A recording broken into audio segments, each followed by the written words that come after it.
وزائن Pakistan conference سے خطاب کر رہے ہیں۔ مملکت میں اللہ کی نیابت کرتے ہوئے اس کے نظام کے تحت حکومت چلائے۔ آئین کہتا ہے کہ اسلام پاکستان کا مملکتی مذہب ہے اور تمام قوانین قرآن و سنت کے مطابق بنائے جائیں گے۔ آئین کہتا ہے کہ قرآن و سنت کے منافی کوئی قانون نہیں بنایا جائے گا۔ اب مسئلہ آئین کا نہیں ہے، ہمارے ملک کو جو سب سے بڑا مشکل ہے وہ ہے آئین پر عمل درآمد نہ کرنا۔ بدقسمتی سے ہمارے ملک کے پارلیمنٹ ایسے لوگوں سے بھر دیے جاتے ہیں کہ جن کو قرآن و سنت سے کوئی دلچسپی ہوتی ہی نہیں ہے۔ ہماری اسٹیبلشمنٹ وہ بھی پاور پالیٹکس کرتی ہے اور ہمارے پولیٹیشنز بھی اس کی بنیاد پر پھر پاور پالیٹکس کی طرف چلے جاتے ہیں۔ اقتدار کو کیسے حاصل کرنا ہے، اقتدار کو کیسے بچانا ہے، اور تمام توانائیاں اس کی بنیاد پر آئین پر عمل درآمد کے مواقع آج تک سن 73 کے آئین کے بعد ہمیں نہیں ملے۔ ہم نے آئین بنایا اور باضابطہ طور پر 14 اگست 1973 کو یہ آئین پاکستان کی پارلیمنٹ نے پاس کیا اور 15 اگست کو 24 گھنٹے کے بعد پاکستان میں ایمرجنسی لگا دی گئی۔ اس 24 گھنٹے سے زیادہ نہیں۔ میرے محترم دوستو، اگر آپ نے یہ اجتماع اس حوالے سے کیا ہے تو پھر ہماری کمٹمنٹ دیکھو، ہم آئین کے تحفظ کی بات کریں گے۔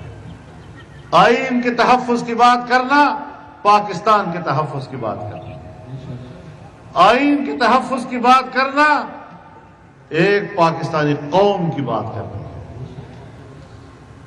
جس میں کوئی فرقہ واریت، کوئی قومی تعصبات، کوئی لسانی نفرتیں، اس کی گنجائش باقی نہیں رہتی۔ اور اگر اس پر عمل نہیں ہوگا تو پھر آئے روز یہاں پر صوبوں کے اندر چھوٹی قومیتیں، چھوٹی صوبے، وہ پھر اپنی محرومیتوں کی باتیں کریں گے، اور جب محرومیتوں کی باتیں طول پکڑ جاتی ہے تب بھی لوگ برداشت کر لیتے ہیں۔ لیکن اگر ملک معاشی طور پر دیوالیہ ہو جائے تو پھر وہاں بغاوتیں اٹھتی ہیں۔ میں سلام پیش کرتا ہوں پاکستان کے عوام کو، پاکستان کی قوم کو، کہ آج اس ملک کے دیوالیہ پن کے ماحول میں بھی قوم کا ایک ایک فرد پاکستان کے ساتھ کھڑا ہے، کہیں کوئی بغاوت نہیں اٹھ رہی۔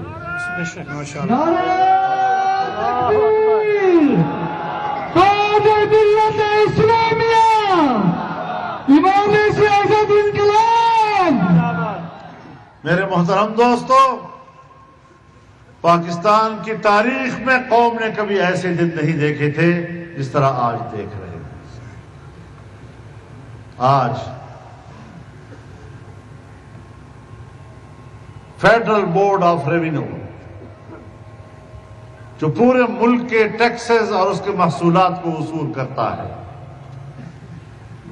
اس کا چیئرمین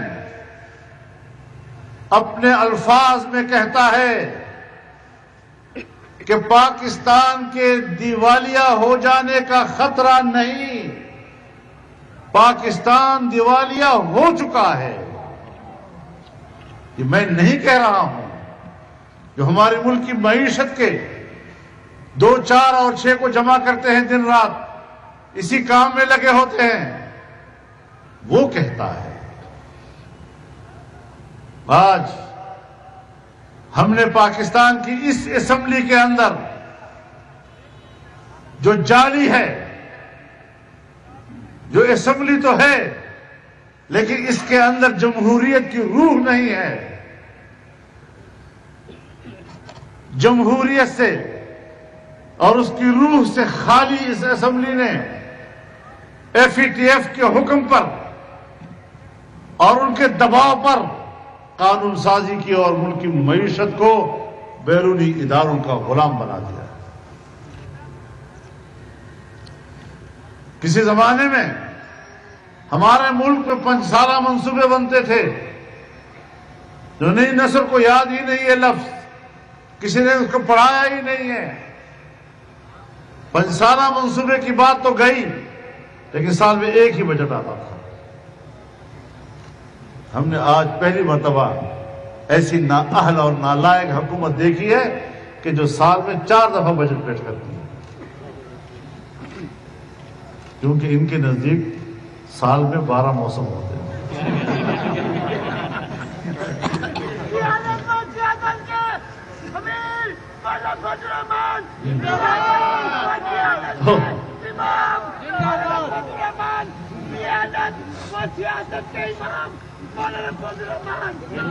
میرے محترم دوستو، معیشت آپ کی بیٹھ چکی ہے۔ جب مسلم لیگ نون کی حکومت تھی اور اس کا آخری بجٹ پیش ہو رہا تھا، ہم اس کے اتحادی تھے۔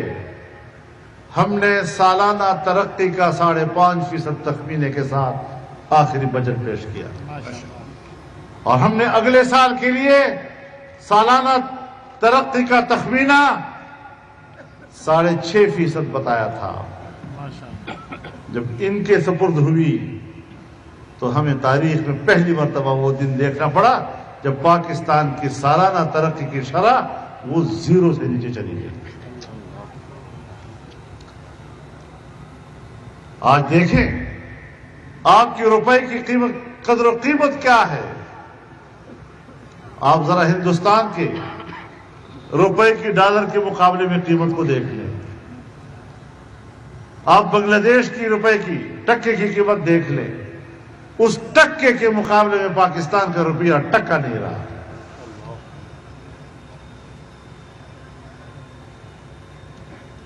لوٹا پٹا افغانستان، جنگ زدہ افغانستان، کھنڈرات افغانستان، اس کی افغانی بھی پاکستانی روپے سے مضبوط ہے۔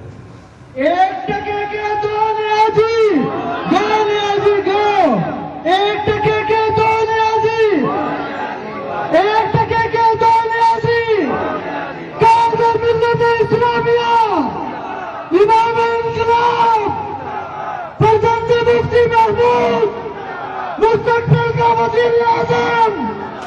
میں یہ نعرے نہیں مانتا ہوں، میں عمل مانتا ہوں، نعرے نہیں مانتا۔ بات سن لو جی، پاکستان بھی نعروں سے بنا تھا۔ لیا میں سربراہ JUIF مولانا فضل الرحمان تحفظ آئین پاکستان کانفرنس سے خطاب کر رہے تھے۔ ان کا کہنا ہے کہ پاکستان سیکولر ملک نہیں، جمہوریت کا مطلب ہے ملک میں ڈکٹیٹرشپ نہیں آ سکتی، کوئی بھی عامل پاکستان کے اقتدار پر قبضہ نہیں کر سکتا، آئین کو منہدم کرنے کی باتیں کی جا رہی ہیں۔